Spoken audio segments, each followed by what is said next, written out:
Welcome, everybody, to another Show and Share Tuesday night. I love this night because this is where I get to see projects that I wouldn't maybe normally do myself. Somebody else has done all the work, and they give a quick synopsis of how it went. They also maybe share things that didn't go quite so right, and I can learn from their experience.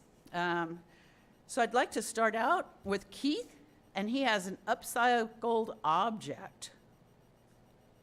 Sounds really interesting. Keith?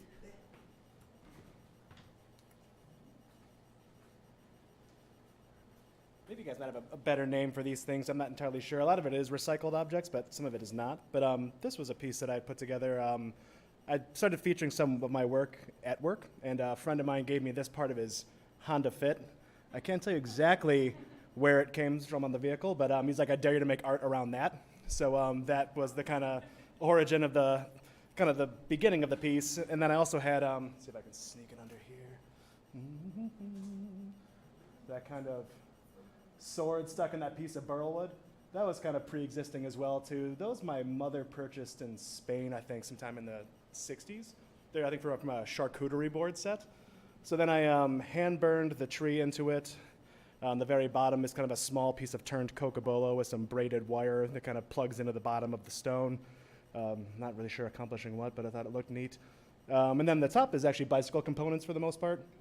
So these, that's kind of the flower, almost like the fingers, started off as a brake disc rotor, like up top, and then just kind of cut out sections, pre-bent pieces until it kind of got into an orientation I liked, and then bolted them in place.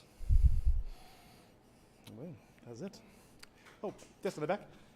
Yeah. Oh, yeah.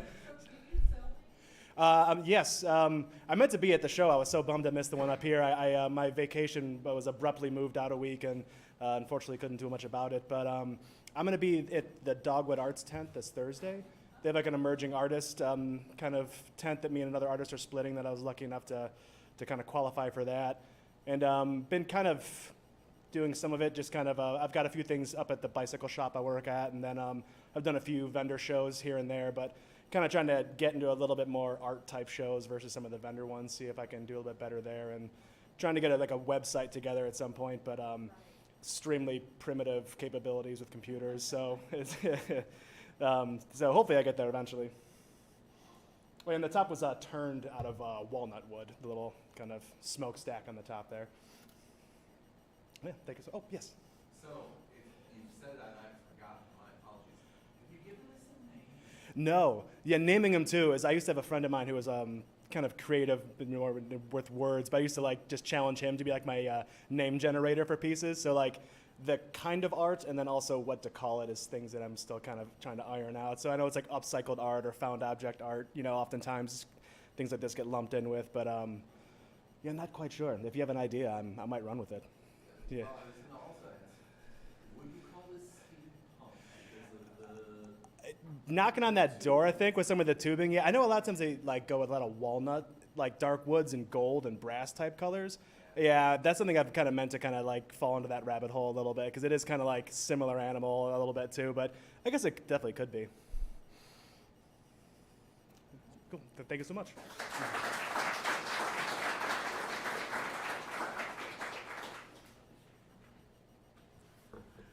What you recycle into your goods just totally amazes me, and how good they look.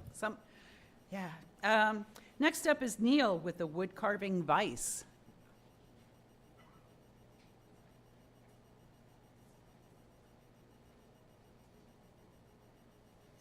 Good evening, all. About 4 years ago, I was doing a little YouTube roulette and came across one person who had made a vise, a woodcarver's vise, out of a bowling ball. And I thought, that's a great idea. Too bad I don't have a spare bowling ball. About 6 months ago, I was in a thrift shop, and lo and behold, I had a spare bowling ball. So how this works, and let me see if I can get the...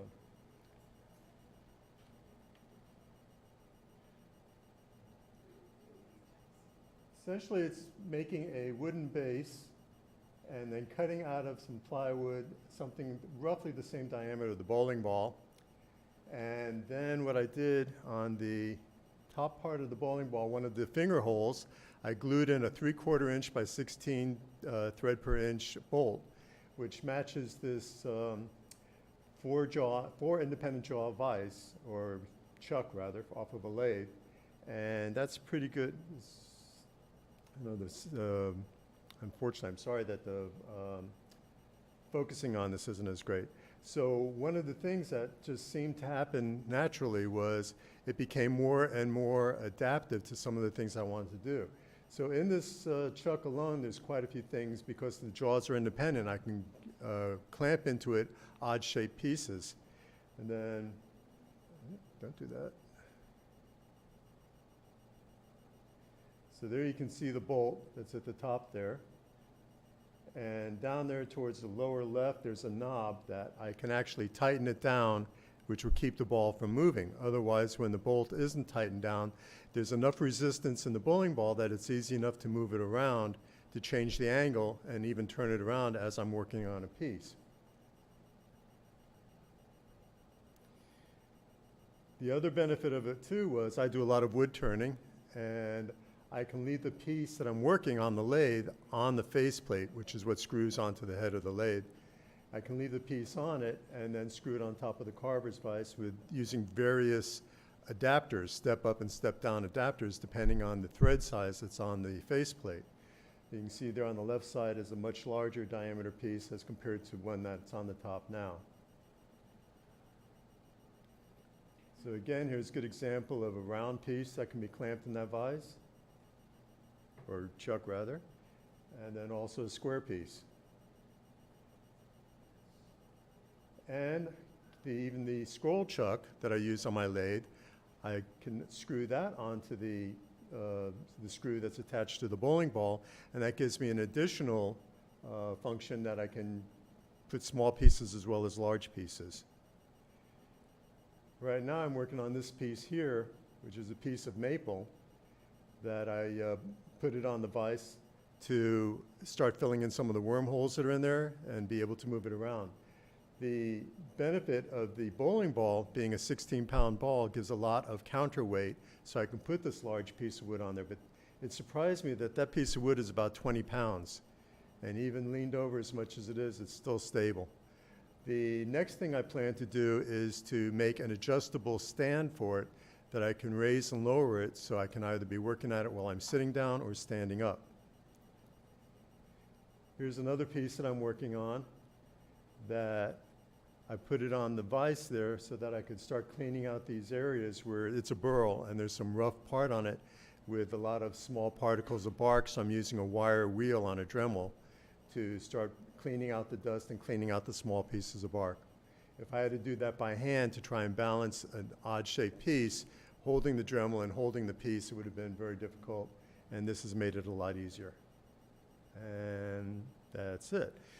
Now, I would like to add, for those of you who may be interested, turning classes are back on the schedule. As of today, there's two classes that are scheduled in July.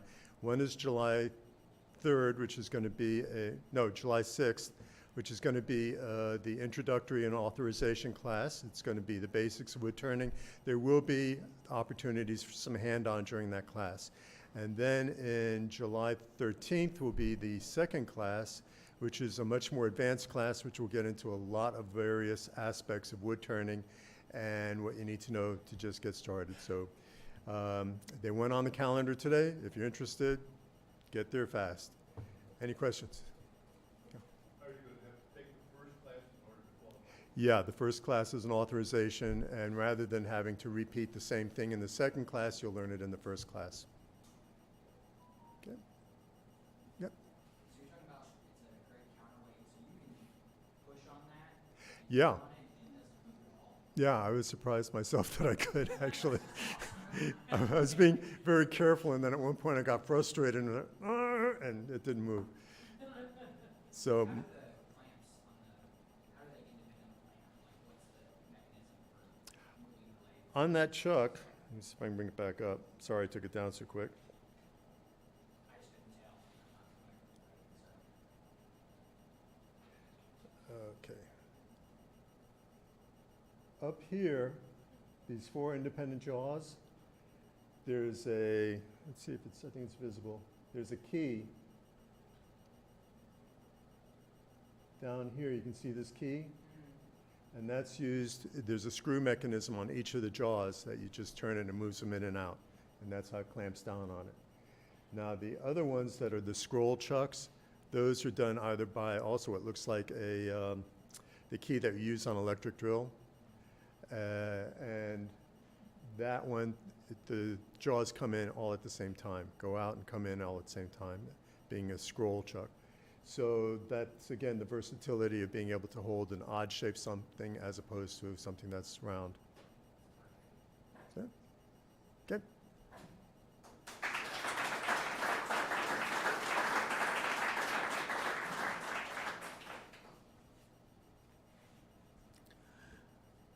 I have an 8-pound bowling ball. I don't suppose that would work very well, would it? But that's a great idea to manipulate items. Next up, we have Barbara with some Viber Arts costuming.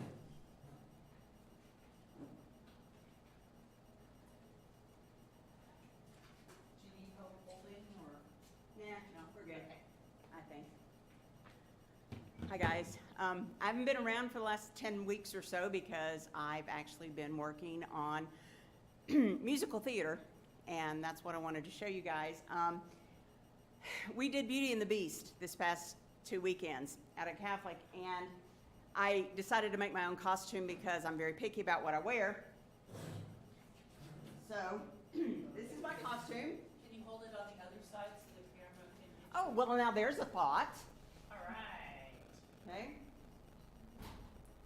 And I can't put it up on the screen, but the important thing was not, this of course is a period piece, mid-18th century France, but the important thing was not that I made a dress that necessarily just fit me right now, and that's where the costuming part comes in, because if you will notice, it's got like a 4-inch hem in it.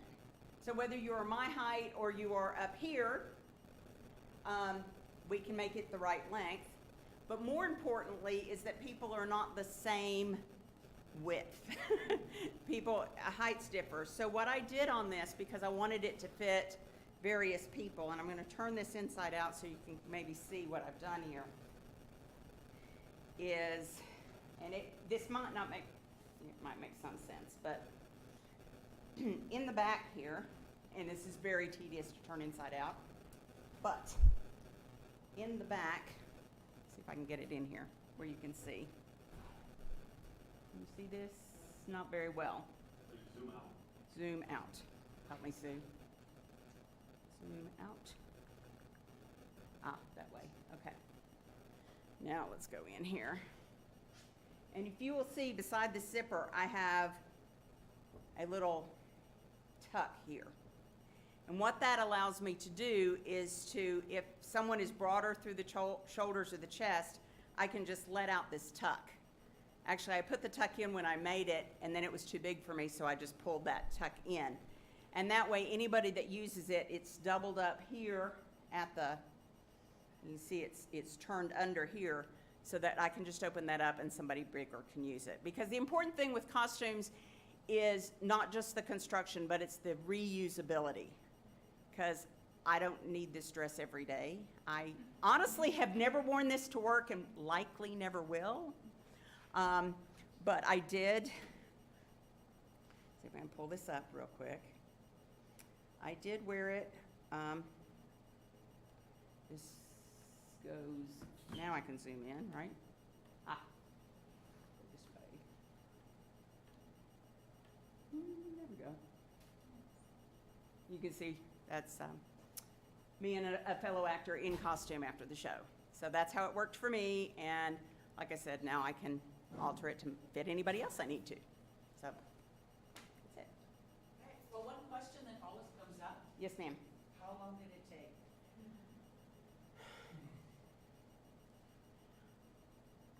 From purchasing the fabric to putting this thing together, I spent maybe 15 hours total. work time. But then I've been sewing for 40 years, so, you know, takes a little bit more. The fun part is, and I have people that will attest to this, the hardest part when you're costuming, especially yourself, is getting hems and lengths and such. And I was able to, don't have some of the equipment I needed at home, so I did come here and use some of the machines in the Fiber Arts Center, which was very, very helpful. I had a very, very dear friend and co-conspirator who hung it for me so that I could get the hem on it, because you can't do that by yourself either. So yeah, about 15 hours, I guess. Construction. Yes? Who were you in the play? Oh, I was the sausage curl lady. You can't see them there. Let me see if I can show you my sausage curls. It's kind of scary. She made those too. I did, well, I grew them, I did not grow them on my head, but they were on my head. I don't know if you can see this one or not. Zoom in. You see the sausage curls? Oh, yeah. Yeah, I was the sausage curl lady. So I had a basket, and I had also sausage curls in the basket. So, yeah. So, yeah, that's me with Gaston, if you hadn't figured that out. So, anything else? Any questions? Kind of silly, but, okay, thanks.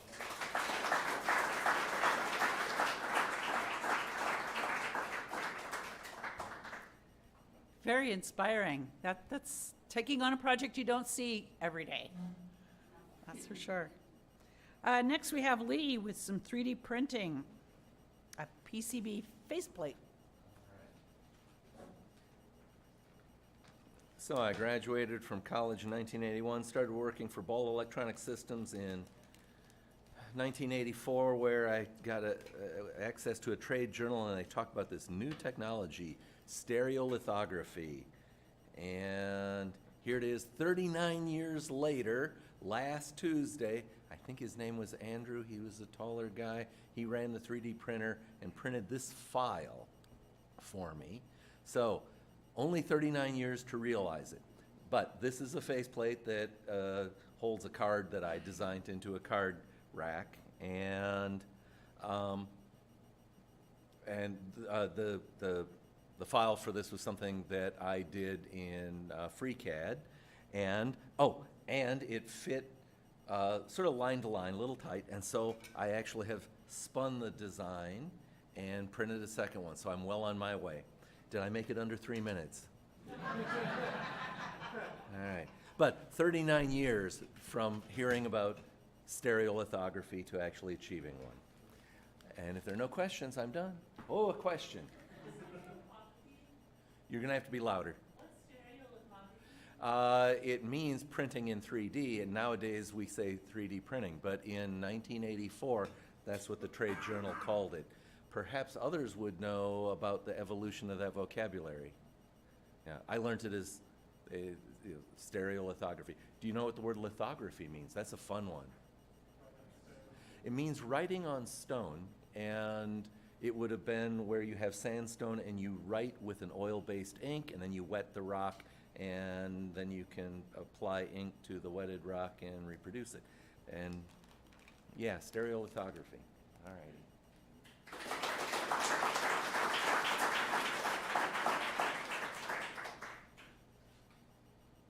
I shudder to think of how long some of my projects have been in my closet. I feel you for sure.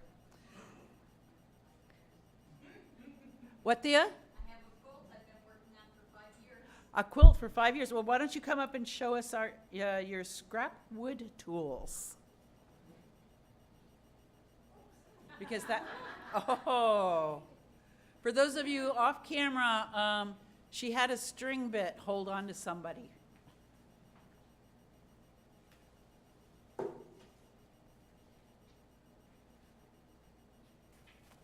Crochet hooks always run away too, so I'm not surprised. All right, this whole project started because I was looking, I have a Pinterest problem. I Pinterest everywhere. I was looking for some bookmark patterns, and I started getting some of these other patterns popping up in my offerings. And so I did a little more research into it, and it's called tablet weaving. And you end up with, you've seen the belts or the tapes, and you can get a couple of different patterns. Use them as cords for keeper straps on anything else. So I wanted to try it, but I didn't want to invest a lot into it if I wasn't going to continue. So 2 of these pieces of scrap wood came from home, and the rest all came from the shop's scrap pile.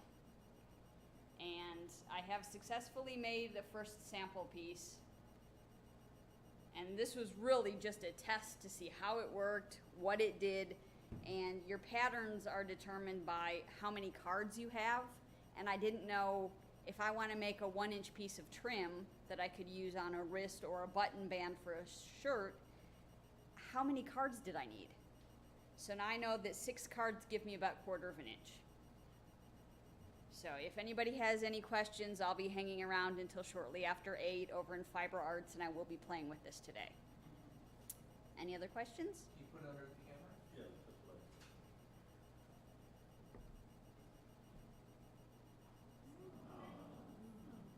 You're just gonna knock it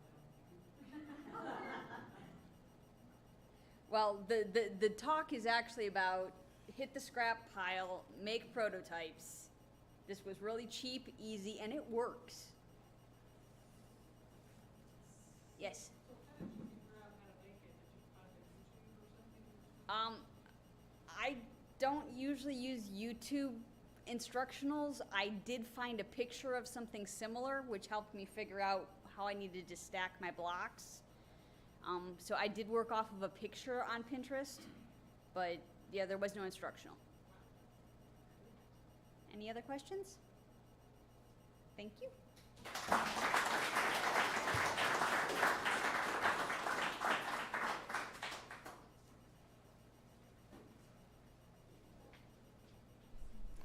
That's a great way to make use of the scrap pile over in woodworking.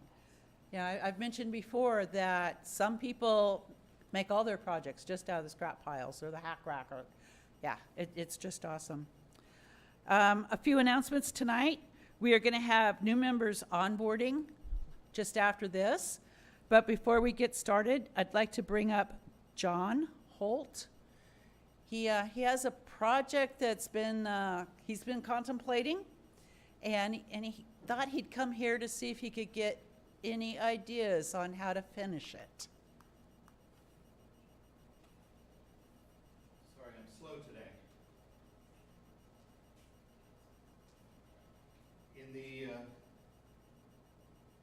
In the early 1950s, my father was in Air Force Signals Intelligence in Alaska, and he got snowed in the Radio Shack where he was working, and he was unable to make the DC-3 that he was supposed to depart Alaska in. That aircraft took off and crashed, killing all souls on board. One of the last pieces that they recovered from it was a wind-up aircraft chronometer. And I recently had a watchmaker repair this. I can set that there. That's not the point of it. The point of it is I would like to be able to display this for my father. And I got a sheet of 1/4-inch aluminum that I'm trying to figure out how I can get it cut with a circle in it that this will fit into with room for the winding stem, so I can easily just pull it out, wind it. It has to be wound twice a week to keep good time. And I plan on mounting that onto a piece of pine, or actually probably hardwood, so it sits at an angle so the center of gravity will keep it in there. But I don't have the tools or the skills to be able to cut that circle in a way that'll be smooth and the right size that I need for this to fit into it. So if anybody can assist with that and point me in the right direction, I would appreciate it. And you meet them out there in the arts and crafts area. Thank you. Thank you, John.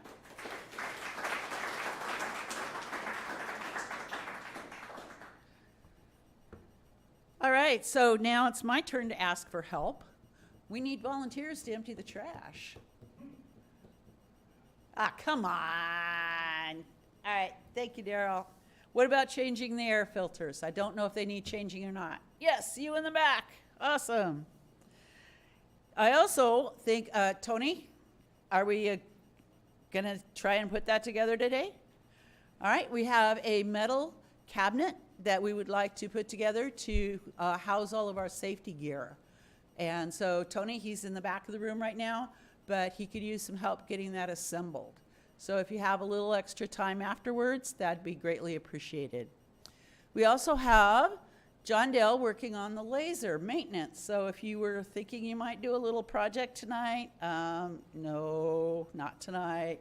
It's currently under maintenance.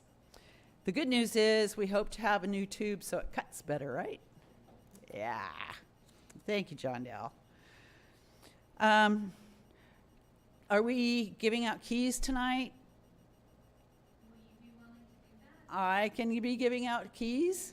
I can also give out tours because we're having the new onboarding. Tracy normally does that. So I'll stand in, find anybody who's not giving the new member onboarding with a red badge, and they'll be happy to give you a tour tonight. For classes, we talked about the wood turning class. There's only 2 tickets left.